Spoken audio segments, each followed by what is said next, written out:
Hello my dear students, welcome to PW Kannada YouTube channel. ನನ್ನ ಹೆಸರು Ashok S K, ನಾನು ನಿಮ್ಮ ಫಿಸಿಕ್ಸ್ ಟೀಚರ್. ಸ್ಟೂಡೆಂಟ್ಸ್, ಇನ್ನೇನು ನಿಮಗೆ ಸ್ವಲ್ಪ ದಿನದಲ್ಲಿ ಫೈನಲ್ ಬೋರ್ಡ್ ಎಕ್ಸಾಮ್ ಬರ್ತಾ ಇದೆ and we have done majority of the content. So ಆ ಕಂಟೆಂಟ್ ನ ಓದ್ಕೊಂಡ್ರು ಸಾಕು, ನಿಮಗೆ 70 ಔಟ್ ಆಫ್ 70 ಬಂದೇ ಬರುತ್ತೆ. ಓಕೆ, ಸೊ ನಿಮಗೆ ಒಂದು ಜಲಕ್ ತೋರಿಸೋದಾದ್ರೆ ಯೂಟ್ಯೂಬ್ ಅಲ್ಲಿ ಹೋಗಿ. ಓಕೆ, ಸೊ ಯೂಟ್ಯೂಬ್ ಅಲ್ಲಿ ಹೋದ್ರೆ ನಿಮಗೆ ನಮ್ಮ PW ಕನ್ನಡದ್ದು, ಓಕೆ, ಸೊ PW ಕನ್ನಡದ್ದು ಹೋಗಿ ಪ್ಲೇ ಲಿಸ್ಟ್ ಮೇಲೆ ಕ್ಲಿಕ್ ಮಾಡಿ. ಇಲ್ಲೇ ನಿಮಗೆ ಆಲ್ 3 ಮಾಡೆಲ್ ಕ್ವಶನ್ ಪೇಪರ್ ನ ಡಿಸ್ಕಸ್ ಮಾಡಿದ್ವಿ. First point and next one ನೋಡಿದ್ರೆ ಸ್ವಲ್ಪ ಕೆಳಗಡೆ ಬಂದ್ರೆ ಫೈನಲ್ ರಿವಿಷನ್ ಸೀರೀಸ್ ಮಾಡಿದೀವಿ. ಓಕೆನಾ, ಸೊ ಫೈನಲ್ ರಿವಿಷನ್ ಸೀರೀಸ್ ಮಾಡಿದೀವಿ ಅಂಡ್ ಇದರ ಜೊತೆ ಓಕೆ, ಸೊ ಇದರ ಜೊತೆ ಸೆಕೆಂಡ್ PUC ಇದು ಒನ್ ಶಾರ್ಟ್ ಲೆಕ್ಚರ್ ಸಹ ಮಾಡಿದೀವಿ. ಅಂಡ್ ಸ್ವಲ್ಪ ಕೆಳಗಡೆ ಬಂದ್ರೆ ಇಲ್ಲಿ ಓಕೆ, ಸೊ ಲೈವ್ ಸೆಷನ್ ಅಲ್ಲಿ ಬಂದ್ರೆ ನಿಮಗೆ ರೀಸೆಂಟ್ ಆಗಿ ನಾನು ಕಂಡಕ್ಟ್ ಮಾಡಿರುವಂತದ್ದು physics last 5 years question paper, ಅಂದ್ರೆ ಲಾಸ್ಟ್ 5 ಕ್ವಶನ್ ಪೇಪರ್, ಅಂದ್ರೆ ಲಾಸ್ಟ್ ಅಲ್ಲಿ ಆಗಿರುವಂತ 5 ಪೇಪರ್ಸ್ ಸಹಿತ ಡಿಸ್ಕಸ್ ಮಾಡಿದ್ದೀನಿ. PYQs, okay, past year question paper ಅಂತ ಹೇಳ್ಬೋದು ಅಥವಾ ಪ್ರೀವಿಯಸ್ ಇಯರ್ ಕ್ವಶನ್ ಪೇಪರ್ ಅಂತ ಹೇಳ್ಬೋದು. ಓಕೆನಾ, ಸೊ ಟೋಟಲ್ 5 ಇದು, ಅದರಲ್ಲಿ ನಾನು 4 ಡಿಸ್ಕಸ್ ಮಾಡಿದ್ದೀನಿ, ಅದರಲ್ಲಿ ಒಂದು ನಿಮಗೆ ಹ್ಯಾಸ್ ಅ ಪ್ರಾಕ್ಟೀಸ್ ಆಗಿ ಕೊಟ್ಟಿರೋದು. ಓಕೆನಾ, ಅಂಡ್ ಇದರ ಜೊತೆ ಇವತ್ತು ನಿಮಗೆ ಎಕ್ಸ್ಟ್ರಾ ಪ್ರಾಕ್ಟೀಸ್ ಆಗಲಿ ಅಂತೇಳಿ ನಾನೇನ್ ಮಾಡಿದ್ದೀನಿ ಅಂತಂದ್ರೆ ನಿಮಗೆ 2 ಪೇಪರ್ನ ತಂದಿನಿ. ಓಕೆನಾ, ಸೊ ಇಲ್ಲಿ ನಿಮಗೆ ಒಂದು ಫಸ್ಟ್ ಪೇಪರ್, ಇದು ಸೆಕೆಂಡ್ ಪೇಪರ್. ನಿಮಗೆ ಹೆಡ್ಡಿಂಗ್ ಕೊಟ್ಟಿರೋದು guess the paper number 1 and guess the paper number 2 ಅಂತ ಕೊಟ್ಟಿದ್ವಿ. ಅಂಡ್ ಈ 2 ಪೇಪರ್ ಸಹಿತ practice question paper. Okay, so practice question paper ಆಗಿರುತ್ತೆ. ಅಂಡ್ ಸ್ವಲ್ಪ ಅನಾಲಿಸಿಸ್ ಮಾಡ್ತಾ ಹೋಗೋಣ. ಕ್ವಶನ್ಸ್ ಯಾವ ತರ ಇರುತ್ತೆ, MCQ ಆಗಿರ್ಬೋದು, ಫಿಲ್ ಇನ್ ದ ಬ್ಲಾಂಕ್ಸ್ ಆಗಿರೋದು ಯಾವ ತರ ಇರುತ್ತೆ ಅನ್ನೋದು ಒಂದ್ಸತಿ ನೋಡ್ಕೊಂಡು ಹೋಗೋಣ. ರೈಟಾ? ಎಸ್. ಇವಾಗ ನಾನು ಏನಾದ್ರು ಫಸ್ಟ್ ನೋಡ್ಕೊಂಡ್ರೆ guess the paper second PUC ಇದು and guess the paper number 1. ಇಲ್ಲಿ ನಿಮಗೆ 2 ಇದೆ, ಇಲ್ಲೊಂದಿದೆ ಅಂಡ್ ಇದು first one. Okay, so first one ನಾನು ಝೂಮ್ ಇನ್ ಮಾಡ್ತೀನಿ. ಓಕೆ, ಸೊ ಝೂಮ್ ಇನ್ ಮಾಡ್ಕೊಂಡು ಒಂದೊಂದೇ ಕ್ವಶನ್ ನ ಡಿಸ್ಕಸ್ ಮಾಡ್ತಾ ಹೋಗ್ತೀನಿ. ಓಕೆನಾ, ರೈಟ್. ಸೊ ಇವತ್ತು ನಾವು ಏನ್ ಮಾಡೋಣ ಅಂದ್ರೆ ಕಂಪ್ಲೀಟ್ ಆಗಿ ಕ್ವಶನ್ಸ್ ನ ಅನಾಲಿಸಿಸ್ ಮಾಡೋಣ, ಯಾವ ತರ ಕೇಳ್ತಾರೆ, ಯಾವ ರೀತಿ ಇರುತ್ತೆ ಕ್ವಶನ್ಸ್ ಅಂತೇಳಿ. ಓಕೆನಾ, ಎಸ್. ದ ಫಸ್ಟ್ ಒನ್ ನೋಡ್ಕೊಂಡ್ರೆ ಪಾರ್ಟ್ ಎ ಅಲ್ಲಿ ನಿಮಗೆ ಟೋಟಲ್ 15 ಕ್ವಶನ್ಸ್ ಇರುತ್ತೆ ಅಂಡ್ ಒಂದು ಕ್ವಶನ್ ಸಹಿತ ನಿಮಗೆ ಒಂದೊಂದು ಮಾರ್ಕ್ಸ್ ನ ಕ್ಯಾರಿ ಮಾಡುತ್ತೆ. ನಮಗಿರೋದು ಎಷ್ಟು ಚಾಪ್ಟರ್? 14 ಚಾಪ್ಟರ್, ಬಟ್ 15 ಕ್ವಶನ್ಸ್ ಇರುತ್ತೆ. ಯಾವ ಚಾಪ್ಟರ್ ಇಂದ 2 ಕ್ವಶನ್ಸ್ ಇರುತ್ತೆ, ಯಾವ ಚಾಪ್ಟರ್ ಇಂದ ನಿಮಗೆ ಫಿಲ್ ಇನ್ ದ ಬ್ಲಾಂಕ್ಸ್ ಬರುತ್ತೆ, ಎಲ್ಲಾನು ಸಹಿತ ನೋಡ್ಕೊಂಡು ಹೋಗೋಣ. ಸ್ವಲ್ಪ ಬ್ಲೂ ಪ್ರಿಂಟ್ ಕಂಪೇರ್ ಮಾಡ್ಕೊಂಡ್ರೆ ನಮ್ಗೆ ಅವಾಗ ಜಲ ಕೊಡ್ತಾ ಇರ್ತಾರೆ ಯಾರು ಬೋರ್ಡ್ ಕಡೆಯವರು, ಆ ಕಡೆ ಇದ್ದು ಈ ಕಡೆ, ಈ ಕಡೆ ಇದ್ದು ಆ ಕಡೆ ಮಾಡ್ಬಿಡ್ತಾರೆ. ಸೊ ಅದೇ ರೀತಿ ಈ ಕ್ವಶನ್ ಪೇಪರ್ ಸಹಿತ ಇರುತ್ತೆ. ಓಕೆ, ನಾನು ಹೇಳ್ತಾ ಇದ್ದೀನಿ ಇದು practice paper. Got my point? And yes, of course heading guess the paper ಇದನ್ನು ಸಹಿತ ಇದು ಪ್ರಾಕ್ಟೀಸ್ ಪೇಪರ್ ನಿಮಗೋಸ್ಕರ. ಓಕೆ, ದ ಫಸ್ಟ್ ಕ್ವಶನ್ ನೋಡಿ, it is from first chapter. ಯಾವ್ದ್ರ ಬೇಸ್ ಮೇಲೆ? The electrostatic force between 2 point charges does not depend on ಅಂತ ಕೇಳ್ತಾ ಇದ್ದಾರೆ. ಅಂದ್ರೆ ಇದು ಈ question based on particularly Coulomb's law. Okay, Coulomb's law ಮೇಲೆ ಬೇಸ್ಡ್ ಇದೆ. ಸೊ ನಿಮಗೆ ಆಪ್ಷನ್ಸ್ ನೋಡಬಹುದು, magnet of charges and distance between the charges and medium where charges are present and mass of the charges ಇದೆ. So first chapter ಆಯ್ತು. What is the concept ಕೇಳಿರೋದು? Coulomb's law. ಇದನ್ನ analysis ಮಾಡಬೇಕು, ಈ ತರ analysis ಮಾಡಬೇಕು. And second question ನೋಡಿದ್ರೆ ಇದು electrostatic potential and capacitance part ಇಂದ ಕೇಳಿರೋದು. So electrostatic potential part specially ನೋಡಿ, electrostatic potential due to an electric dipole at a point in the equatorial plane. ನಿಮಗೆ ಎಲೆಕ್ಟ್ರಿಕ್ ಡೈಪೋಲ್ದು potential due to electric dipole, electric field due to electric dipole ಅಂತ ಬರುತ್ತೆ concept. ಇಲ್ಲಿ ಕೇಳಿರೋದು electric potential. ಇದು second chapter ಇಂದ ಕೇಳಿರುವಂತ question. ನೀವು ಆಪ್ಷನ್ಸ್ ನೋಡಬಹುದು. Option 1 0, option 2 P cos theta divided by 4 pi epsilon naught r cube, P 2P cos theta divided by 4 pi epsilon naught r square, P cos theta divided by 4 pi epsilon naught r ಅಂತ ಇದೆ. ಈ 4 options ಅಲ್ಲಿ ಯಾವ್ದು correct answer? ಸ್ವಲ್ಪ ಯೋಚನೆ ಮಾಡಬೇಕು. Okay, so ಈ ತರ ನಮಗೆ ಯಾವ್ದ್ರ ಬೇಸ್ ಮೇಲೆ ಕ್ವಶನ್ಸ್ ಕೇಳಿದಾರೆ ಅನ್ನೋದು ನೋಡ್ಕೊಂಡು ಅದಕ್ಕೆ ತಕ್ಕಂತೆ ಆನ್ಸರ್ ಮಾಡ್ಕೊಂಡು ಹೋಗೋದು. ಇಲ್ಲಿ ಕೇಳಿರೋದು ಇಕ್ವಟೋರಿಯಲ್ ಪ್ಲೇನ್ ಅಂತ. ಇಲ್ಲಿ 2 ಕೇಸಸ್ ಬರುತ್ತೆ. ಡೈಪೋಲ್ ಅಂದಾಗ 2 ಕ್ವಶನ್ ಕೇಸಸ್ ಬರುತ್ತೆ. ಒಂದು along the axis of the dipole, ಇನ್ನೊಂದು perpendicular to the dipole, axis of the dipole ಬರುತ್ತೆ. ಓಕೆನಾ, so along the axis of dipole ಅಂದ್ರೆ ಅದನ್ನ ನಾವೇನಂತ ಕರಿತೀವಿ? ಆಕ್ಸಿಯಲ್ ಪಾಯಿಂಟ್ ಅಥವಾ ಆಕ್ಸಿಯಲ್ ಲೈನ್ ಅಂತ ಕರಿತೀವಿ. Perpendicular to the axis of dipole ಬಂದ್ರೆ ಅದನ್ನ ಈಕ್ವಟೋರಿಯಲ್ ಪ್ಲೇನ್, ಈಕ್ವಟೋರಿಯಲ್ ಲೈನ್ ಅಂತ ಕರಿತೀವಿ. Got my point? And next ನೋಡ್ಕೊಂಡು ಹೋದ್ರೆ ಥರ್ಡ್ ಕ್ವಶನ್, ಇದು ಕರೆಂಟ್ ಎಲೆಕ್ಟ್ರಿಸಿಟಿ ಇಂದ ಕೇಳಿರುವಂತ ಕ್ವಶನ್ ನೋಡಿ. Column 1 contains a graph of resistivity against temperature.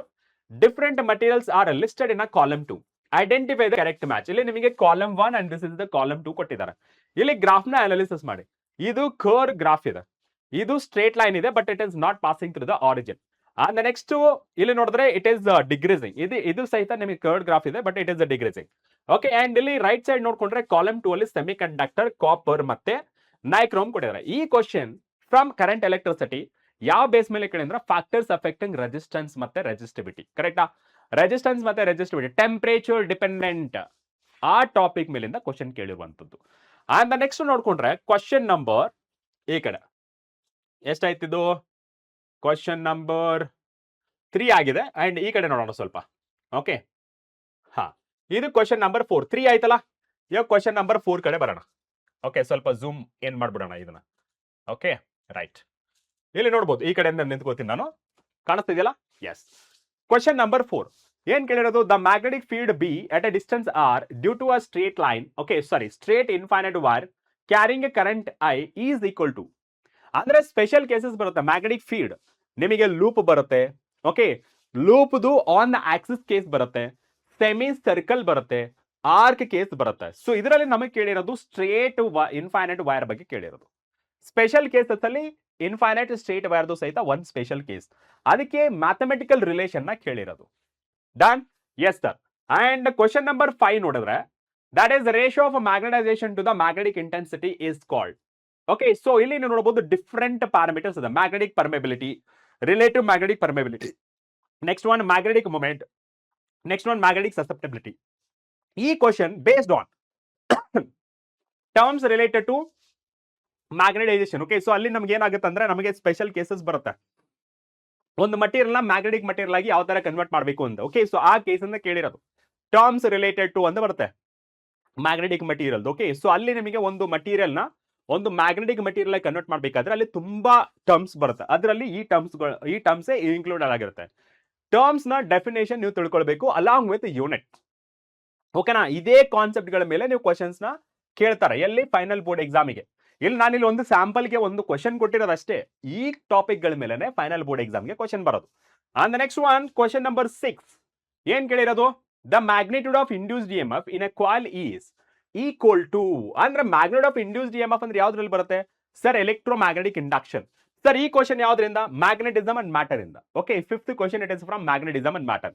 And 6th question magnitude of induced EMF ಅಂದ್ರೆ ಎಲೆಕ್ಟ್ರೋಮ್ಯಾಗ್ನೆಟಿಕ್ ಇಂಡಕ್ಷನ್. ಆ ಚಾಪ್ಟರ್ ಇಂದ ಸ್ಪೆಷಲಿ ನಿಮಗೆ 2 ಲಾಸ್ ಬರುತ್ತೆ, Faraday first law and Faraday second law. Faraday first law ಏನ್ indicate ಮಾಡುತ್ತೆ? Already ನಮ್ಗೆ ಗೊತ್ತಿದೆ, ನಾನು ಇವಾಗ ಹೇಳೋದು ಅವಶ್ಯಕತೆ ಇಲ್ಲ. ಅಂಡ್ ಫ್ಯಾರಡೆ ಸೆಕೆಂಡ್ ಲಾ ಏನ್ ಇಂಡಿಕೇಟ್ ಮಾಡುತ್ತೆ? ಪೊಲಾರಿಟಿ ಬಗ್ಗೆ ಇಂಡಿಕೇಟ್ ಮಾಡ್ತವೆ. ಅದಕ್ಕೆ ಇನ್ನೊಂದು ಹೆಸರು ಇದೆ, ಲೆನ್ಸ್ ಲಾ ಅಂತೇಳಿ. ಸೊ ಅಲ್ಲಿ ಯಾವ್ದು ಸುಟೇಬಲ್ ಆನ್ಸರ್ ಅಂತ ನೀವು ಚೆಕ್ ಮಾಡಬೇಕು. Okay, magnitude of induced EMF in a coil is equal to ಏನಂತ ಹೇಳುತ್ತೆ? Magnetic flux through the coil ಇಳುತ್ತಾ, ಅಥವಾ rate of change of magnetic flux through the coil ಇಳುತ್ತಾ, ಅಥವಾ electric flux through the coil ಇಳುತ್ತಾ, rate of change of electric flux through the coil ಇಳುತ್ತಾ. So ಇಲ್ಲಿ ನಿಮಗೆ ಆಲ್ಮೋಸ್ಟ್ ಸೇಮ್ ಆನ್ಸರ್, ಸ್ವಲ್ಪ differences ಇದೆ. ಆ ಡಿಫರೆನ್ಸಸ್ ಏನಂತೇಳಿ ನೀವು ಐಡೆಂಟಿಫೈ ಮಾಡ್ಕೋಬೇಕು. ಓಕೆನಾ? Right sir. Question number 7 thick winding wires are used in a transformer to reduce the energy loss due to. ನಿಮಗೆ ಟ್ರಾನ್ಸ್ಫಾರ್ಮರ್ ಕಾನ್ಸೆಪ್ಟ್ ಅಲ್ಲಿ, ಓಕೆ, ಟ್ರಾನ್ಸ್ಫಾರ್ಮರ್ ಕಾನ್ಸೆಪ್ಟ್ ಅಲ್ಲಿ ಅಥವಾ ಟಾಪಿಕ್ ಅನ್ಕೊಳ್ಳಿ, ಅದರಲ್ಲಿ ನಿಮಗೆ ಬೇಸಿಕಲಿ ನಾವು ಕೇಳಿರೋ ಪ್ರಕಾರ MCQ ಏನ್ ಕೇಳ್ತಾರೆ ಸರ್? ಪ್ರಿನ್ಸಿಪಲ್ ಕೇಳ್ತಾರೆ. On what principle the transformer works, ಅಥವಾ write the principle that transformer works ಅಂತ ಕೇಳ್ತಾರೆ. ಎಲ್ಲರಿಗೂ ನಾರ್ಮಲ್ ಆಗಿ ಗೊತ್ತಿರುತ್ತೆ, ಇವಾಗ ಹೇಳೋ ಅವಶ್ಯಕತೆನೂ ಇಲ್ಲ. ಓಕೆ, ಯಾಕೆಂದ್ರೆ ನಿಮಗೆ ರೀಕಾಲ್ ಆಗ್ಬೇಕು. ಇವಾಗ ನಾನೇ ಹೇಳ್ತಾ ಇದ್ರೆ ಬರೀ ನೀವು ಕೇಳಿಸ್ಕೊಳ್ಳೋದ್ರಲ್ಲೇ ಇರ್ತೀರಾ, ನಿಮ್ಮ ತಲೆಗೆ ಯಾವಾಗ ಯೋಚನೆ ಕೊಡ್ತೀರಾ? ಅದಕ್ಕೆ ಸ್ವಲ್ಪ ಗ್ಯಾಪ್ ಬಿಡ್ತಾ ಇದ್ದೀನಿ. ಓಕೆನಾ? ರೈಟ್. ಸೊ ಅಲ್ಲಿ ನಿಮಗೆ ಅದೇ ಟಾಪಿಕ್ ಅಲ್ಲಿ, okay, so that is a transformer topic ಅಲ್ಲೇ ನೀವು ಡೆರಿವೇಶನ್ ಆದ್ಮೇಲೆ, ಓಕೆ, ಏನು ಅದು NS divided by NP that is equals to VS divided by VP and that is equals to IP divided by IS ಅಂತ ಬರುತ್ತೆ. That relation, ಆ relation ಆದ್ಮೇಲೆ ನಿಮಗೆ the energy loss in a transformer ಅಂತ ಬರುತ್ತೆ. Energy loss in a transformer ಒಂದು winding ಇಂದನೂ ಆಗುತ್ತೆ, ಇನ್ನೊಂದು ಕೋರ್, ಟ್ರಾನ್ಸ್ಫಾರ್ಮರ್ ಕೋರ್ ಇಂದ ಇರುತ್ತಲ್ಲ ಅಲ್ಲಿಂದನೂ ಆಗುತ್ತೆ. ಅಂಡ್ ಪ್ರೈಮರಿ ಕಾಯಿಲ್ ಮತ್ತೆ ಸೆಕೆಂಡರಿ ಕಾಯಿಲ್ ಅಂತ ಇರುತ್ತಲ್ಲ, ಸೊ ಅದರಲ್ಲಿ ಫ್ಲಕ್ಸ್ 100% ಫ್ಲಕ್ಸ್ ರಿಲೇಟೆಡ್ ಆಗಲ್ಲ, ಅಲ್ಲಿ sum of the loss of energy ಇರುತ್ತೆ.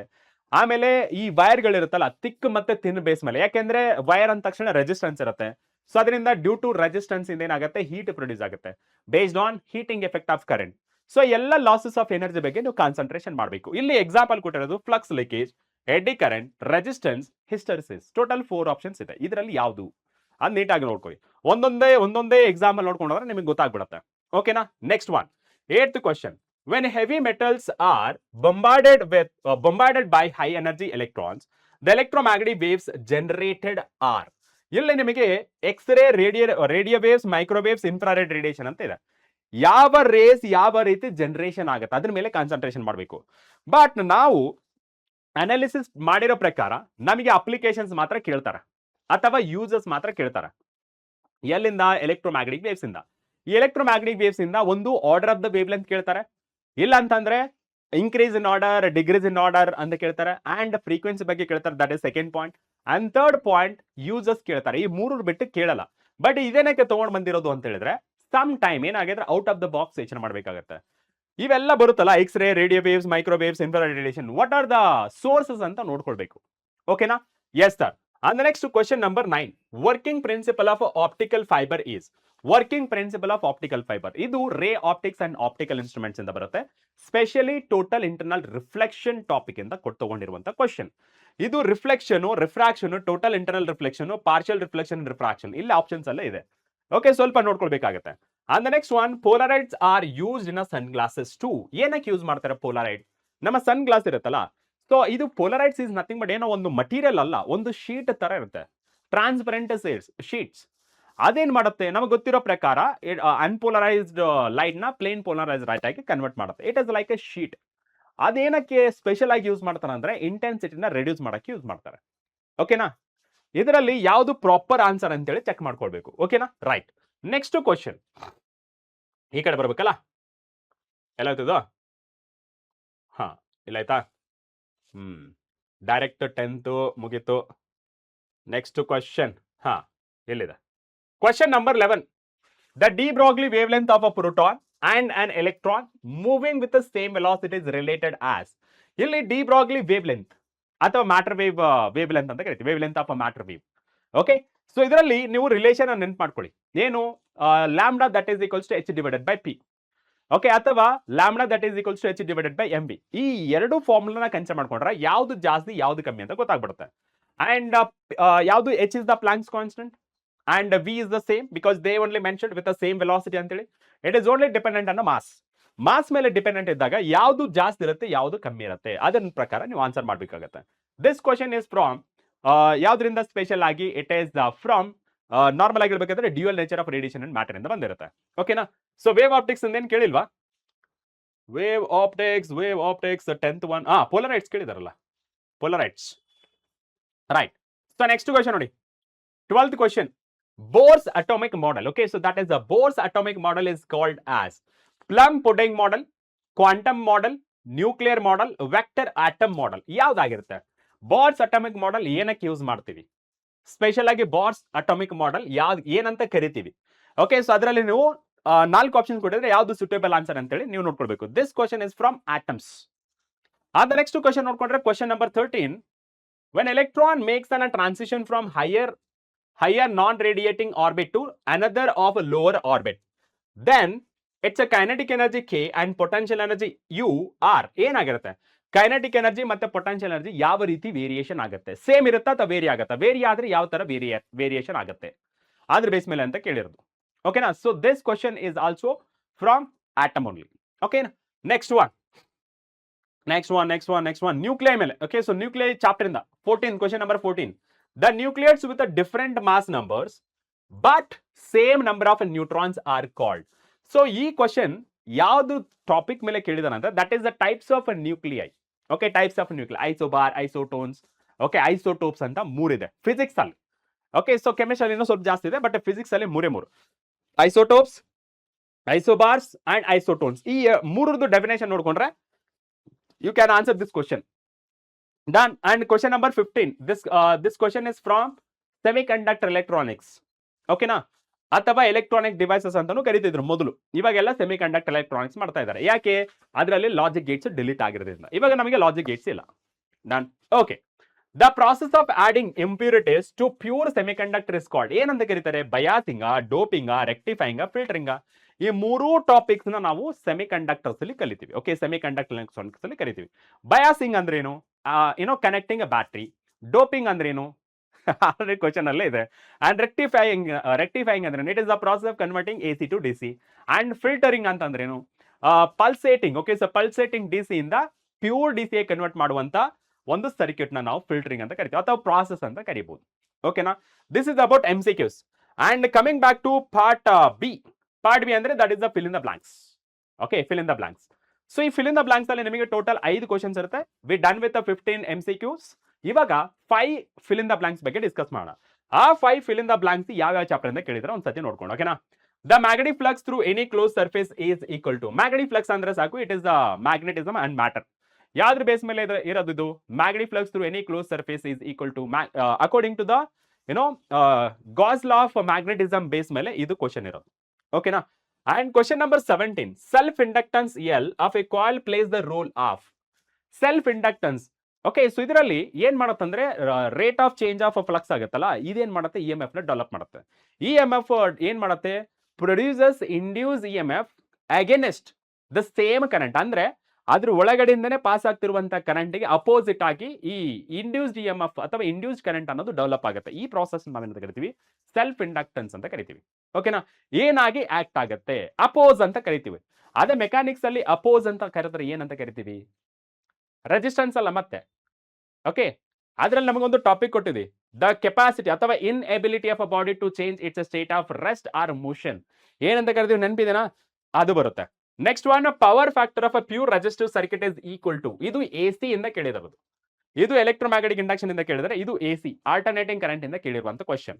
Power factor of pure resistive circuit ಅಂದ್ರೆ ಪ್ಯೂರ್ ರೆಸಿಸ್ಟಿವ್ ಸರ್ಕ್ಯೂಟ್ ಇದ್ದಾರೆ. ಪವರ್ ಫ್ಯಾಕ್ಟರ್ ಮ್ಯಾಥಮೆಟಿಕಲ್ ಫಾರ್ಮುಲಾ ಏನು? It is a cos phi. Phi ಅನ್ನೋದೇನು? It is a phase difference between current and voltage. Okay, alternating current and alternating voltage, ಈ ಎರಡರ ಮಧ್ಯೆ ಇರುವಂತಹ phase difference ಎಷ್ಟು? It is a 0. ಹಾಗಿದ್ರೆ what will be the value? ಓಕೆನಾ? And the next one, single slit diffraction experiment.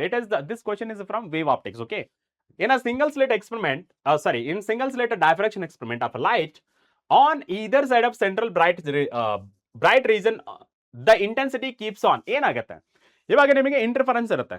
Interference ಮತ್ತೆ ಡೈಫ್ರಾಕ್ಷನ್ ಏನ್ difference? ನಮಗೆ ಇಂಟರ್ಫರೆನ್ಸ್ ಪ್ಯಾಟರ್ನ್ ನೋಡಿದ್ರೆ ಡಾರ್ಕ್ ಅಂಡ್ ಬ್ರೈಟ್ ಫ್ರಿಂಜಸ್ ಇರುತ್ತೆ, ಇದರಲ್ಲೂ ಸಹಿತ ಡಾರ್ಕ್ ಅಂಡ್ ಬ್ರೈಟ್ ಫ್ರಿಂಜಸ್ ಇರುತ್ತೆ. But what is the difference ಅಂತ ನೋಡೋದಾದ್ರೆ, so if you see the difference between interference and diffraction pattern, then you'll get to know what will happen. Intensity ಏನಾಗುತ್ತೆ ಮತ್ತೆ fringe ಬಿಡ್ತಿಗೆ ಏನಾಗುತ್ತೆ ಅನ್ನೋದು ಗೊತ್ತಾಗುತ್ತೆ. ಓಕೆನಾ? And the next question number 20, the particle of light energy. Okay, the particle of light energy are called. Okay, particle of light energy are called ಅಂದ್ರೆ ನಿಮಗೆ packet of energy packet ಅಂತ ಕರಿತೀವಿ. ಓಕೆ, ಸೊ ಎನರ್ಜಿ ಪ್ಯಾಕೆಟ್ ಅಥವಾ packet of energies ಅಂತ ಕರಿತೀವಿ. ಏನಂತ ಕರಿತೀವಿ, ಒಂದು ಟರ್ಮ್ ಇದೆ, it starting from P. Okay, so ಅದು ಆನ್ಸರ್ ಬರುತ್ತೆ. ಇದು ಕ್ವಶನ್ ನಂಬರ್ 20 ಆಯ್ತು. ಓಕೆನಾ? ಅಂಡ್ ನೆಕ್ಸ್ಟ್ ನೋಡ್ತಾ ಹೋದ್ರೆ ಇವಾಗ ಎಷ್ಟಾಯ್ತು, ಕ್ವಶನ್ ನಂಬರ್ 20 ವರೆಗೆ ಮುಗಿತಾ? ಇವಾಗ ನಮಗೆ 21 ಇಂದ ಸ್ಟಾರ್ಟ್ ಮಾಡೋಣ. Okay, so 21 yes, part B questions. Okay, so part B questions. Okay, so part B ಇವಾಗ ನಮಗೆ 20 ಕ್ವಶನ್ಸ್ ಈಸಿಯಾಗಿ ಹೇಗೋ ನಾವು ತಗೊಳ್ಬಹುದು. ಅಂಡ್ ಇನ್ನ ಈಸಿಯಾಗಿ ತಗೊಳ್ಳೋದೇನಂತಂದ್ರೆ that is a part B question. ಅಲ್ಲೂ ಸಹ ಪಾರ್ಟ್ ಬಿ ಇತ್ತಲ್ಲ ಸರ್, ಅದು ಮಿಸ್ಟೇಕ್ ಆಗಿರೋದು. ಅದು ಪಾರ್ಟ್ ಬಿ ಅಲ್ಲ, ಆಕ್ಚುಲಿ ಪಾರ್ಟ್ ಇದೆ, ಸೆಕೆಂಡ್ ಪೋರ್ಷನ್. ಓಕೆನಾ? ಸೆಕೆಂಡ್ ಟೈಪ್ ಆಫ್ ಕ್ವಶನ್ಸ್ ಅದು, ಫಿಲ್ ಇನ್ ದ ಬ್ಲಾಂಕ್ಸ್. ಇವಾಗ ನೋಡಿ, ಪಾರ್ಟ್ ಬಿ ಅಲ್ಲಿ answer any 5 question, answer any 5 of the following questions. ನಿಮಗೆ ಟೋಟಲ್ 8 ಕ್ವಶನ್ಸ್ ಇರುತ್ತೆ. ಈ 8 ಕ್ವಶನ್ಸ್ ಅಲ್ಲಿ ನೀವು ಆನ್ಸರ್ ಮಾಡಬೇಕಾಗಿರೋದು 5 ಕ್ವಶನ್ಸ್. ಆ 5 ಕ್ವಶನ್ಸ್ ಎಷ್ಟೆಷ್ಟು ಮಾರ್ಕ್ಸ್ ಅಂದ್ರೆ, ಒಂದೊಂದು ಕ್ವಶನ್ 2 ಮಾರ್ಕ್ಸ್ ಕೇಳ್ತಾರೆ. ಅದ್ಯಾವುದು? ಅದು ಫಸ್ಟ್ ಒನ್ ನೋಡಿ, explain the quantization of a charge, ಅಂದ್ರೆ the property of a charge ಬಗ್ಗೆ ಕೇಳಿದ್ರು. That is the first chapter. And second question, mention any 2 factors on which the capacitance of parallel plate capacitor dependent. ಇಲ್ಲಿ ಯಾವ್ದ್ರ base ಮೇಲೆ ಕೇಳಿರೋದು? Electrostatic potential and capacitance ಅಲ್ಲಿ second part ಇಂದ ಕೇಳಿರೋದು. That is the parallel plate capacitor ಇಂದ ಕೇಳಿರೋದು. Factors affecting ಅಂದ್ರೆ capacitance of parallel plate capacitor ಯಾವ ಫ್ಯಾಕ್ಟರ್ಸ್ ಮೇಲೆ ಡಿಪೆಂಡೆಂಟ್ ಇರುತ್ತೆ. Just you remember the formula, C is equals to A epsilon naught divided by D. ಅಷ್ಟು ನೋಡ್ಕೊಂಡ್ರೆ ಸಾಕು, ಇಲ್ಲಿ ಗೆಟ್ ದ ಆನ್ಸರ್. ಅಲ್ಲಿ ನೀವು ಎಕ್ಸೆಲ್ ನೋಡ್ಬೇಕು, ಎ ಅಂದ್ರೇನು, ಎಪ್ಸಿಲಾನ್ ನಾಟ್ ಅಂದ್ರೇನು, ಡಿ ಅಂದ್ರೇನು ಅಂತ ಎಕ್ಸ್ಪ್ಲೇನ್ ಮಾಡಿದ್ರೆ that will be the factors ಆಗಿರುತ್ತೆ. Next moving on to the question number 23 ಏನಿದೆ ನೋಡಿ, state Kirchhoff current law, KCL ಅಥವಾ ಈ KCL ಇನ್ನೊಂದು ತರನು ಹೇಳ್ಬೋದು, ಫಸ್ಟ್ ಕಿರ್ಚಾಫ್ ಲಾ ಅಂತಾನೆ ಕರಿಬಹುದು, ಕಿರ್ಚಾಫ್ ಫಸ್ಟ್ ಲಾ ಅಂತಾನು ಕರಿಬಹುದು, ಅಥವಾ ಜಂಕ್ಷನ್ ಲಾ ಅಂತಾನು ಕರಿಬಹುದು. Okay, it is based on conservation of charges ಮೇಲೆ ಇರುತ್ತೆ. ಓಕೆ, ನಾ what is the significance of this law? ಏನ್ ಇಂಡಿಕೇಟ್ ಮಾಡುತ್ತೆ? Okay, that summation of I is equals to 0 ಅಂತ ಬರೀತೀರಾ, but what does it mean ಅಂತೇಳಿ ನೀವು ಆನ್ಸರ್ ಮಾಡ್ಬೇಕಿದು. ಓಕೆನಾ? ಸ್ಟೇಟ್ಮೆಂಟ್ಗೆ 1 ಮಾರ್ಕ್ಸ್ ಮತ್ತೆ ಸಿಗ್ನಿಫಿಕೆನ್ಸ್ 1 ಮಾರ್ಕ್ಸ್ ಬರೀಬೇಕು ನೀವು. Okay, and the next one, question number 24, calculate the magnetic field at the center of a circular coil of radius 3.14 meter carrying a current of 2 ampere. This is the based on magnetic field due to current carrying circular loop ಮೇಲೆ ಇರುತ್ತೆ. Okay, B is equals to mu naught I divided by 2R ಮೇಲೆ ಕೇಳಿರುವಂತ question. Just substitute the values and get the answer. And the next one, question number 25. What is an AC generator? Andre alternating generator ಅಂದ್ರೇನು? And the next one, why the current induced in it is called alternating current? ಇವಾಗ normal ಆಗಿ current ಅಂತ ಕರಿಬಹುದಲ್ಲ? Why we are calling it as AC? AC ಅಂತ ಏನಕ್ಕೆ ಕರಿತೀವಿ? Why we are not calling it as a DC? What is the reason ಅಂತೇಳಿ ನೀವು ಬರಿಬೇಕಾಗುತ್ತೆ. ಓಕೆನಾ?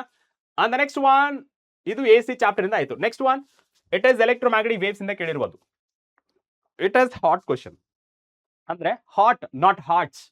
Hot ಅಂದ್ರೆ ಮಸ್ಟ್ ಅಂಡ್ ಶುಡ್ ಕೇಳುವಂತ ಕ್ವಶನ್. ಯಾವ್ದಿದು? What is displacement current? Write its expression. Displacement current ನ ಡೆಫಿನೇಷನ್ ಬರ್ದು ಅದಕ್ಕೆ ಮ್ಯಾಥಮೆಟಿಕಲ್ ಫಾರ್ಮುಲಾ ಬರ್ದು ಅದಕ್ಕೆ ಮೀನಿಂಗ್ ಆಫ್ ದ ಸಿಂಬಲ್ಸ್ ನ ಬರ್ದ್ರೆ ಸಾಕು, ಯು ವಿಲ್ ಗೆಟ್ 2 ಮಾರ್ಕ್ಸ್. ಓಕೆನಾ? ಅಂಡ್ ನೆಕ್ಸ್ಟ್ ಒನ್, ಇವಾಗ ಎಲೆಕ್ಟ್ರೋಮ್ಯಾಗ್ನೆಟಿಕ್ ವೇವ್ಸ್ ಆಯ್ತಾ? Next one, write any two limitation of Rutherford atomic model. ನೋಡಿ, ಡೈರೆಕ್ಟ್ ಆಗಿ ray optics, wave optics, dual nature of radiation and matter gone. Direct ಆಗಿ atoms ಬಂದ್ವಿ. Atoms ಅಲ್ಲಿ limitation of Rutherford's model ನ ಬರಿಬೇಕು. Okay, ನಿಮ್ಗೆ ಗೊತ್ತಲ್ಲ, ಸ್ಟೆಬಿಲಿಟಿ ಆಫ್ ಆಟಮ್ ನ ಎಕ್ಸ್ಪ್ಲೇನ್ ಮಾಡಕ್ ಆಗ್ಲಿಲ್ಲ. Okay, fine structure of hydrogen spectral line explain ಮಾಡಕ್ ಆಗ್ಲಿಲ್ಲ. ಅವೆಲ್ಲ ಬರೆದ್ರೆ ಸಾಕು. ನೆಕ್ಸ್ಟ್ ಒನ್ ನೋಡಿ, name the majority charge carriers in N type semiconductor and P type semi conductor. ನಿಮ್ಗೆ ಒಂದು ಕ್ಲೂ ಕೊಡ್ತೀನಿ ನೋಡಿ. ಎನ್ ಟೈಪ್ ನೆಗೆಟಿವ್ ಟೈಪ್ ಜಾಸ್ತಿ ಇರುತ್ತೆ. Negative type of charge carrier ಜಾಸ್ತಿ. ನೆಗೆಟಿವ್ ಟೈಪ್ ಅಂದ್ರೆ ಯಾವ್ದಿರುತ್ತೆ sir? It is electrons. So ಇಲ್ಲಿ electrons are majority charge carriers, holes are minority charge carriers in case of N type semiconductor. And but ಇದು N type ಆಗಿದ್ರು ಸಹಿತ ಇದು electrically neutral. Okay, electrically neutral ಆಗಿರುತ್ತೆ. But ಇಲ್ಲಿ number of electrons are more compared to the number of holes. Done. ಅಂದ್ರೆ next one, P type semiconductor. ಇಲ್ಲಿ P type ಅಂದ್ರೇನು? Positive type semiconductor. ಹಾಗಂತೇಳಿ ಇದು ಪಾಸಿಟಿವ್ ಅಂತ ಅಲ್ಲ. ಓಕೆನಾ? ಪ್ರೋಟಾನ್ ನಂಬರ್ ಜಾಸ್ತಿ ಇದೆ, ಐ ಮೀನ್ ಹೋಲ್ಸ್ ನಂಬರ್ ಜಾಸ್ತಿ ಇದೆ. ಪ್ರೋಟಾನ್ಸ್ ಅಲ್ಲ, ಹೋಲ್ಸ್ ನಂಬರ್ ಜಾಸ್ತಿ ಇದೆ ಕಂಪೇರ್ಡ್ ಟು ದ ಎಲೆಕ್ಟ್ರಾನ್ಸ್. ಅದಕ್ಕೆ ನಾವು ಪಿ ಟೈಪ್ ಸೆಮಿ ಕಂಡಕ್ಟರ್ ಅಂತ ಬರೀತೀವಿ. ಸಿಂಪಲ್, ನೆನ್ಪಿಟ್ಕೊಳ್ಳೋದು ತುಂಬಾ ಅಂದ್ರೆ ತುಂಬಾ ಸಿಂಪಲ್ ಆಗಿರುತ್ತೆ. Okay, and next question, part C. Part C ಅಲ್ಲಿ ಕೇಳಿರುವಂತ ಕ್ವಶನ್ ನೋಡಿ. Answer any 5 of the following questions. That is 5 into 3, that is 15. ಇಲ್ಲೂ ಸಹ ನಿಮಗೆ 8 ಕ್ವಶನ್ಸ್ ಇರುತ್ತೆ. ಆ 8 ಕ್ವಶನ್ಸ್ ಸಹ ಆ 8 ಕ್ವಶನ್ಸ್ ತರ ತುಂಬಾ ಅಂದ್ರೆ ತುಂಬಾ ಈಸಿ ಇರುತ್ತೆ. ಜಸ್ಟ್ ನೀವು 5 ಕ್ವಶನ್ಗೆ ಆನ್ಸರ್ ಮಾಡಿದ್ರೆ ಸಾಕು. ಓಕೆ, ಈ 5 ಕ್ವಶನ್ಸ್ ಹೆಂಗೆ ಸರ್ ಅಂತಂದ್ರೆ, ನಾವು ಮಾಡಿರುವಂತ ಸೀರೀಸ್ ಗಳಿದ್ರೆ ನೋಡಿದ್ರೆ ಸಾಕು, ಆರಾಮಾಗಿ ಆನ್ಸರ್ ಮಾಡ್ಬೋದು. ವಿತೌಟ್ ಫೇಲ್ ಆರಾಮಾಗಿ ಆನ್ಸರ್ ಮಾಡ್ಬೋದು. ಓಕೆನಾ? Right sir. The very first question ನೋಡಿ, 29th question. Write any. Okay, so write any 3 properties of electric field lines. ಇದು very very hot question, not a hearts question. ಪ್ರತಿ ಟೈಮಲ್ಲೂ ಕೇಳಿದ್ರೆ 3 ಮಾರ್ಕ್ಸ್ಗೆ. Okay, 3 properties. ಪಾಸಿಟಿವ್ ಚಾರ್ಜ್ ಒಂದು ತಗೊಳ್ಳಿ, negative charge ಒಂದು ತಗೊಳ್ಳಿ. ಆಮೇಲೆ ಕ್ರಾಸ್ ಆಗುತ್ತಾ, ಫೀಲ್ಡ್ ಲೈನ್ಸ್ ಕ್ರಾಸ್ ಆಗುತ್ತಾ ಇಲ್ವಾ, ಅದೊಂದು ಬರೆದ್ರೆ ಸಾಕು. ಮತ್ತೆ ವಾಟ್ ಇಸ್ ದ ಡೈರೆಕ್ಷನ್ ಅಂತ ಬರೆದ್ರೆ ಸಾಕು. 3 ಪಾಯಿಂಟ್ ಅದು. Simple. And this question is from electric charges and fields ಇಂದ ಕೇಳಿರುವಂತದ್ದು. ಅಂಡ್ question number 30, what are polar and non polar molecules? Dielectric concept ಅಲ್ಲಿ ಬರುತ್ತೆ. ಎಲೆಕ್ಟ್ರೋಸ್ಟಾಟಿಕ್ ಪೊಟೆನ್ಷಿಯಲ್ ಅಂಡ್ ಕೆಪಾಸಿಟೆನ್ಸ್ ಅಲ್ಲಿ the last topic from electrostatic potential ಇಂದ ಕೇಳಿರುವಂತದ್ದು. Dielectrics topics ಮೇಲೆ ಕೇಳಿರೋದು.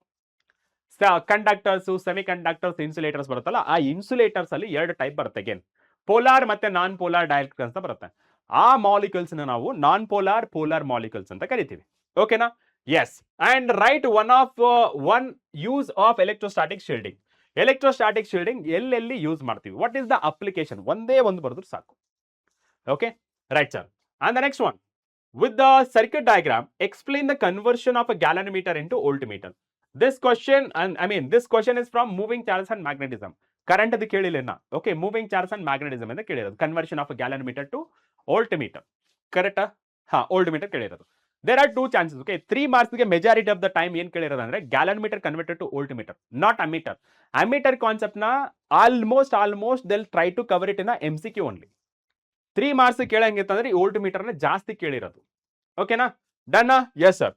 And next one, write any 3 differences between diamagnetic and ferromagnetic materials. So first of all, magnetic field ಬಗ್ಗೆ ಹೇಳಿ, ಯಾವ ಕಡೆಯಿಂದ ಯಾವ ಕಡೆಗೆ ಫ್ಲೋ ಆಗುತ್ತೆ. ಓಕೆನಾ? ನೆಕ್ಸ್ಟ್ ಪಾಯಿಂಟ್ ಅಲ್ಲಿ what is the example for diamagnetic ಮತ್ತೆ ಫೆರೋಮ್ಯಾಗ್ನೆಟಿಕ್ ಮಟೀರಿಯಲ್. ಸೆಕೆಂಡ್ ಪಾಯಿಂಟ್ ನ ಬರೀರಿ. ಥರ್ಡ್ ಪಾಯಿಂಟ್ ಏನಪ್ಪಾ ಅಂತಂದ್ರೆ that is magnetic susceptibility value ಏನು.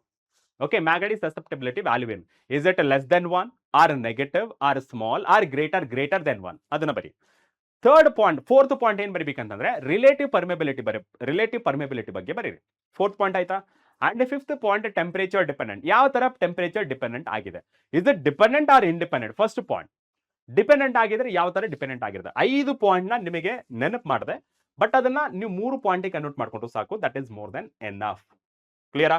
S sir. And the next question ನೋಡಿ, current in the coil of 4 Henry falls from 5 ampere to 2 ampere. If the induced EMF in the coil is 20 volt, calculate the time taken. Okay, so time taken ಎಷ್ಟಾಗಿದೆ ಅಂತ ಕೇಳ್ತಾರದು. Okay, this question is from, again it is electromagnetic induction chapter ಇಂದ ಕೇಳಿರುವಂತದ್ದು. And the next question ನೋಡಿದ್ರೆ, name the 2 types of telescope based on the objective used. Also mention any one of the factor on which magnifying power of the telescope depends. ಇಲ್ಲಿ ಸಖತ್ question ನೋಡಿದ್ದು. Name the 2 types of a telescope based on the objective used. ನಿಮಗೆ lens ಆಗಿ use ಮಾಡಬಹುದು ಮತ್ತೆ mirror ಆಗಿ use ಮಾಡಬಹುದು. Lens ಅಂತ ಟಾಪಿಕ್ ಬಂತಂದ್ರೆ ಯಾವ ತರ phenomena we use to study, that is refraction. Okay, so therefore refracting telescope. Mirror ನೇ ಯೂಸ್ ಮಾಡಿದಾಗ ಏನಂತ ಕಲಿತಿದೀವಿ ನಾವು, sir it is a reflection of light. Therefore ಇಲ್ಲಿ ರಿಫ್ಲೆಕ್ಟಿಂಗ್ ಮತ್ತೆ ರಿಫ್ಲೆಕ್ಷನ್ ಮತ್ತೆ ರಿಫ್ರಾಕ್ಟಿಂಗ್ ಟೆಲಿಸ್ಕೋಪ್ ಬಗ್ಗೆ ನೀವು ಹೇಳಬೇಕಾಗುತ್ತೆ. ಅಂಡ್ ನೆಕ್ಸ್ಟ್ ಒನ್ ಏನಂದ್ರೆ ಮ್ಯಾಗ್ನಿಫೈಯಿಂಗ್ ಪವರ್ ಬಗ್ಗೆ ಹೇಳಬೇಕಾಗುತ್ತೆ. What are the formulas and what are the relation between them ಅಂತೇಳಿ. ಓಕೆನಾ? This question is from optical instruments, ray optics and optical instruments. So ಈ ಕ್ವಶನ್ ಕೇಳಿರೋದು ಆಪ್ಟಿಕಲ್ ಇನ್ಸ್ಟ್ರೂಮೆಂಟ್ ಪಾರ್ಟ್ ಇಂದ. And ನೆನ್ಪ್ ಮಾಡ್ಕೊಳ್ಳಿ, ನಿಮಗೆ ಟೋಟಲ್ 10 ಮಾರ್ಕ್ಸ್ ಇದ್ರೆ ray optics and optical instrument 10 marks ಇದ್ರೆ 7 marks for ray optics and 3 marks, definitely 3 marks for optical instruments. ದಯವಿಟ್ಟು ತಿಳ್ಕೊಳ್ಳಿ. ಓಕೆನಾ? May B they will ask you to draw the diagram of compound microscope, ಅಥವಾ ಈ ತರ question ಕೇಳ್ತಾರೆ. ಓಕೆನಾ? ನಾ let's move on the next question. List any 3 experimental observation of a photoelectric effect. That is nothing but Einstein photoelectric effect ಏನಿದೆಯಲ್ಲ, ಅಲ್ಲಿ observation ಏನೇನ್ ಮಾಡ್ತೀರಾ ಒಂದೊಂದಾಗಿ ಬರೀರಿ. ಫಾರ್ ಎಕ್ಸಾಂಪಲ್ ಹೇಳೋದಾದ್ರೆ, emission of photoelectrons depends on intensity of a light, first point. And kinetic energy of emitted electrons are dependent on a frequency, right? ಆ third point. And third point ಏನ್ ಬರೀಬಹುದು, the kinetic energy of for emitted photoelectrons depends on frequency of incident radiation but not intensity of incident radiation. ಅಷ್ಟು ಬರೆದ್ರೆ ಸಾಕು. And ಇನ್ನೊಂದು point, more importantly threshold frequency ಬಗ್ಗೆ ಹೇಳಿ. The frequency, okay, that is the frequency, minimum frequency above which if the photoelectric emission takes place, then ಆ frequency ನಾವೇಂತ ಕರಿತೀವಿ, threshold frequency ಅಂತ ಕರಿತೀವಿ. That is the minimum frequency ಅಂತ nu naught, ಅದನ್ನೊಂದು point ಬರೆದ್ರೆ ಸಾಕು. And next one ನೋಡಿದ್ರೆ, this is the from dual nature of radiation and matter ಇಂದ. And the next question, what is the nuclear fission and nuclear fusion? ಇವಾಗ ನಿಮಗೆ last condition ಅಲ್ಲಿ, I mean nucleus ಅಂತ ಬರುತ್ತೆ, ನ್ಯೂಕ್ಲಿಯಲ್ಲಿ main ಆಗಿ ನಿಮಗೆ 4 marks ಇರುತ್ತೆ. ಆ 4 ಮಾರ್ಕ್ಸ್ ಅಲ್ಲಿ 2 marks divide into radio activity, ಆದ್ರೆ ಅಲ್ಲಿ ನ್ಯೂಕ್ಲಿಯರ್ ಫ್ಯೂಷನ್ ಇರಬಹುದು, ಫ್ಯೂಷನ್ ಇರಬಹುದು. ಆ 2 ಮಾರ್ಕ್ಸ್ ಇದಕ್ಕೆ ಬಂದ್ಬಿಡುತ್ತೆ. ಅಂಡ್ ಇನ್ನ 2 ಮಾರ್ಕ್ಸ್ಗೆ ಟೈಪ್ಸ್ ಆಫ್ ನ್ಯೂಕ್ಲಿಯೈ ಅಂತಂದ್ರೆ, may be they will be asking about isotopes, isotones, isobars. ಇನ್ನು ಆ 2 ಮಾರ್ಕ್ಸ್ ಅಲ್ಲಿ ಇದಕ್ಕೊಂದಾಯ್ತು. ಇನ್ನೊಂದು ಮಾರ್ಕ್ಸ್ ಯಾವುದಕ್ಕೆ, ದಟ್ ಈಸ್ ಶೇಪ್ ಆಗಿರ್ಬೋದು, ಸೈಜ್ ಆಗಿರ್ಬೋದು, ಲೈಕ್ ವಾಲ್ಯೂಮ್, ರೇಡಿಯಸ್, ಈ ತರ ಕ್ವಶನ್ಸ್ ನ ಕೇಳ್ತಾರೆ. ಓಕೆನಾ? Right sir. Write any one of the neutron induced fusion reaction of 92U235 ಅಥವಾ 235U92, ಯುರೇನಿಯಂ 235 ಅಂತಾನು ಕರಿಬಹುದು. ಓಕೆ, ಯುರೇನಿಯಂ 235 ಇದರದು write any one of the neutron induced fusion reaction ಬರಬೇಕು, ಮ್ಯಾಥಮೆಟಿಕಲ್ ರಿಯಾಕ್ಷನ್ ಇರುತ್ತಲ್ಲ ಅದು. ಸೊ 36 ಆಯ್ತು. ನೆಕ್ಸ್ಟ್ ಒನ್ ನೋಡೋಣ. ನೆಕ್ಸ್ಟ್ ಈ ಕಡೆ ಬರೋಣ, part D. Okay, so part D ಇದು derivations part, almost 5 marks questions ಇರುತ್ತೆ. ಅಂಡ್ 37th ಕ್ವಶನ್ ನೋಡಿ, obtain an expression for electrostatic potential due to a point charge in a free space. Okay, free space ಅಲ್ಲಿ ನಿಮಗೆ electrostatic potential due to single point charge ಬಗ್ಗೆ derivation ಮಾಡಬೇಕು. That is V is equals to KQ divided by R. ಆ derivation ಮಾಡಬೇಕು. ಓಕೆನಾ? The next one 38 question, derive an expression for effective EMF and internal resistance of 2 cells of different EMF and internal resistance connected in a parallel. ಇಲ್ಲಿ ಇದು question ಯಾವ್ದ್ರಿಂದ ಅಂತಂದ್ರೆ, current electricity ಇಂದ, that is second part, electric cell combination of a cells ಅಲ್ಲಿ ಬರುತ್ತೆ. ಓಕೆನಾ? Right sir. And next 39th question, obtain an expression for radius. Okay, so obtain expression for radius.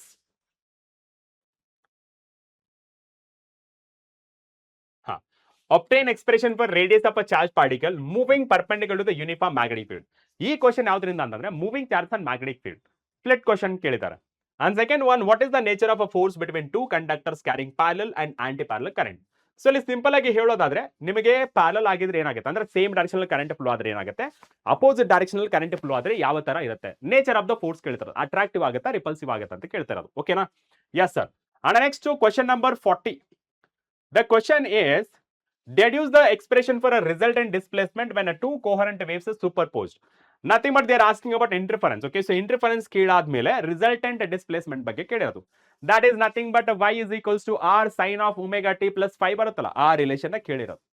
ಇದು split type question. And second question ನೋಡಿ, write the condition for constructive and destructive interference in terms of phase difference. That is in terms of pi ಅಂತ ಬರುತ್ತಲ್ಲ, phi delta phi that is equals to n 2n pi ಅಥವಾ path difference phase difference ಕೇಳ್ತಿರೋದು 2n plus or minus 1 that is pi by 2. ಈ ತರ ನಿಮಗೆ relations ಬರುತ್ತಲ್ಲ, ಆ relation ನ ಕೇಳ್ತಾ ಇರೋದು. ಓಕೆನಾ? ಅಂಡ್ ದ ನೆಕ್ಸ್ಟ್ ಒನ್ ನೋಡಿ, 41 ಕ್ವಶನ್. ದಿಸ್ ಇಸ್ ಈ ಕ್ವಶನ್ ಎಲ್ಲಿಂದಪ್ಪ? Wave optics. And this question is from last chapter, that is semiconductor electronics ಅಂತ ಕೇಳಿರುವಂತ ಕ್ವಶನ್. ಏನ್ ಕೇಳಿರೋದು? What is rectification? Explain the working of a full wave rectifier with a need circuit diagram. Also draw input and output waveform. ನಿಮಗೆ 5 marks ಬೇಕು ಅನ್ಕೊಳ್ಳಿ. 5 marks ನಿಮಗೆ ಏನಾದರೂ ಬೇಕಾದ್ರೆ without missing full wave rectifier, half wave rectifier, ಈ ಎರಡು topics ನ ಓದ್ಕೊಂಡು ಹೋಗಿ. ನಿಮಗೆ ಒಂದು ಕ್ವಶನ್ ಫಿಕ್ಸ್ ಬರುತ್ತೆ. ಓಕೆ, ಫುಲ್ ವೇವ್ ರೆಕ್ಟಿಫೈರ್ ಅಥವಾ ಹಾಫ್ ವೇವ್ ರೆಕ್ಟಿಫೈರ್, ಈ ಎರಡರಲ್ಲಿ ಒಂದು ಕಂಪಲ್ಸರಿ 5 ಮಾರ್ಕ್ಸ್ಗೆ. ಓಕೆನಾ? ರೈಟ್, 41 ಕ್ವಶನ್ ಮುಗೀತು. ಅಂಡ್ ನೆಕ್ಸ್ಟ್ ನ್ಯೂಮೆರಿಕಲ್ ಪ್ರಾಬ್ಲಮ್ ಕಡೆ ಹೋಗೋಣ. Numerical problems. Yes, part E. Answer any two of the following questions. ಇಲ್ಲಿ ಎರಡು ಕ್ವಶನ್ ಆನ್ಸರ್ ಮಾಡಬೇಕಾಗಿರುತ್ತೆ. ನಿಮಗೆ 4 ಕ್ವಶನ್ಸ್ ಇರುತ್ತೆ, ನೀವು ಎರಡನ್ನ ಆನ್ಸರ್ ಮಾಡಬೇಕಾಗಿರುತ್ತೆ. ಓಕೆ, ಆ ಎರಡರಲ್ಲಿ ಫಸ್ಟ್ ಕ್ವಶನ್ ನೋಡಿ, 2 charges of equal magnitude plus 3 nanocoulomb are placed at a corner. Okay, two corners x and y of equilateral triangle xyz of a side 10 cm. Find the magnitude of resultant electric field at a point z. Also calculate the force acting on a charge of a magnitude plus 2 millicoulomb at a z ಅಂತ. So this question is based on, okay, so resultant electric field ಅಂದ್ರೆ electric charge and fields ಎಲ್ಲ ಬಂದಿರೋಂಥದ್ದು. ಇದು 5 marks ಕೇಳಿದ್ದಾರೆ numerical problems ನ. Sometimes ನಿಮಗೆ numerical problems ಬಂತಂದ್ರೆ, okay, first chapter ಇಂದ ನ್ಯೂಮೆರಿಕಲ್ಸ್ ಬಂತಂದ್ರೆ ಡೆಫಿನೆಟ್ ಆಗಿ ಆ question will be from electric field ಇಂದಾನೆ ಕೇಳಿರ್ತಾರೆ. ಓಕೆನಾ? Right sir. ಅಂಡ್ 43 ಕ್ವಶನ್ ಅಂದ್ರೆ second question from numerical part. A copper wire of a length 5 meter and radius 0.25 millimeter carries a current of 5 ampere. The number density of electron in a copper wire is 8.5 into 10^28 per meter cube. Calculate the time taken by an electron to drift from one end to other end of the wire. ಇಲ್ಲಿ drift velocity, relation between current and drift velocity ಬಗ್ಗೆ ಕೇಳಿರೋದು. That is nothing but I is equals to ನೀವಾ ಅಥವಾ ವೀಣಾ ಅಂತ ಕರಿತಿರ್ತಿರಲ್ಲ, ಆ question ಕೇಳಿರೋದು, ಆ formula based questions ಕೇಳಿರೋದು. Okay, and next to 44 question. A series LCR circuit with R is equals to 3 ohm, L is equals to 12.7 millihenry, and the capacitance C is equals to 398 microfarad is connected to an AC source of a peak value 28.4 volt and a frequency 50 hertz. Determine RMS value of the current. Okay, RMS value of the current na kelirodu. Okay na? So this question is from AC, alternating current ಇಂದ. ನಿಮಗೆ ಒಂದು question compulsory ಕೇಳ್ತಾರೆ ಕಣೋ, alternative current ಇಂದ. Numerical problem ನಿಮಗೆ 2 ಕೇಳ್ತಾರಲ್ಲ, ಒಂದು question compulsory from ಯಾವುದರಿಂದ? Alternative current ಇಂದ. ಮಿಕ್ಕಿದ್ದು ಒಂದು 4 ಚಾಪ್ಟರ್ ಇಂದ ಓದ್ಕೊಳ್ಬೇಕು. ಸೊ ನಾನ್ ನಿಮಗೆ ಸಜೆಷನ್ ಮಾಡೋದೇನಂದ್ರೆ, ಯಾವ ಕ್ವಶನ್ ಯಾವ ಚಾಪ್ಟರ್ ನ್ಯೂಮೆರಿಕಲ್ ಪ್ರಾಬ್ಲಮ್ಸ್ ಓದ್ತಿರೋ ಇಲ್ಲ ಗೊತ್ತಿಲ್ಲ, but you must study numerical from this alternative current. ಓಕೆನಾ? ರೈಟ್, ಅದು ಸ್ಪೆಷಲಿ LCR ಸರ್ಕ್ಯೂಟ್ ಬೇಸ್ ಮೇಲೆ. And the next this question is from ray optics ಇಂದ ಕೇಳಿರೋದು. Double convex lens of radii of curvature 10 cm and 15 cm placed in air. Its focal length is 12 cm. Find the refractive index of a material of the lens. Also find its new focal length when it is completely immersed in a liquid of refractive index 1.5. This question is based on ಯಾವ್ದ್ರ ಮೇಲೆ ಕೇಳಿರೋದಪ್ಪ? Focal length. Okay, so focal length of lenses ಮೇಲೆ ಕೇಳಿರೋದು. ಯಾವುದು formula ಅಂತ ಹೇಳಿದ್ರೆ 1 divided by f that is equals to mu l divided by mu s minus 1 bracket close 1 bracket open 1 divided by r1 minus 1 divided by r2. ಈ formula base ಮೇಲೆ ಕೇಳಿರುವಂತ question. Okay, so 45 questions ಇರುತ್ತೆ. And this is about question first practice paper, that is guess the paper ಅಂತ. ಇದು second guess the paper. And ಈ guess the papers ನಿಮಗೆ ಬೇಕಾದ್ರೆ, practice paper ನಿಮ್ಗೆ ಬೇಕಾದ್ರೆ ನಮ್ಮ ವಾಟ್ಸ್ಆಪ್ ಚಾನಲ್ ಅಲ್ಲಿ ನಿಮಗೆ ಇದನ್ನ ಅಪ್ಲೋಡ್ ಮಾಡಿರ್ತೀವಿ. ಓಕೆ, ಸೊ ವಾಟ್ಸ್ಆಪ್ ಚಾನಲ್ ಬಂದು ಈ ಪೇಪರ್ಸ್ಗಳನ್ನ ಡೌನ್ಲೋಡ್ ಮಾಡ್ಕೊಂಡು ಆರಾಮಾಗಿ ಸ್ಟಡಿ ಮಾಡ್ಕೊಳ್ಳಿ. ಸರ್, ಇದಕ್ಕೆ ಸೊಲ್ಯೂಷನ್ಸ್ ಬೇಕಾದ್ರೆ, ಓಕೆ ಸರ್ ನಮಗೆ ಸೊಲ್ಯೂಷನ್ಸ್ ಬೇಕು, ಯಾವ ರೀತಿ ಡೆರಿವೇಷನ್ಸ್ ಮಾಡ್ತಾರೆ ಅನ್ನೋದು ಬೇಕು, ನಮಗೆ ಸ್ವಲ್ಪ ತಿಳಿಸ್ಕೊಡಿ ಅಂತಂದ್ರೆ I will be coming. Okay, so I will be coming in a live. Okay, so PW Kannada YouTube ಅಲ್ಲಿ ಲೈವ್ ಬರ್ತೀನಿ. ಯಾವಾಗ? ಬುಧವಾರ 18th February. Okay, so 18th February YouTube ಅಲ್ಲಿ ಲೈವ್ ಬಂದು 2 ಕ್ವಶನ್ ಪೇಪರ್ನ ಸಾಲ್ವ್ ಮಾಡ್ತೀನಿ. ವಿತೌಟ್ ಮಿಸ್ ಆ ಸೆಷನ್ನ ಜಾಯ್ನ್ ಆಗಿ.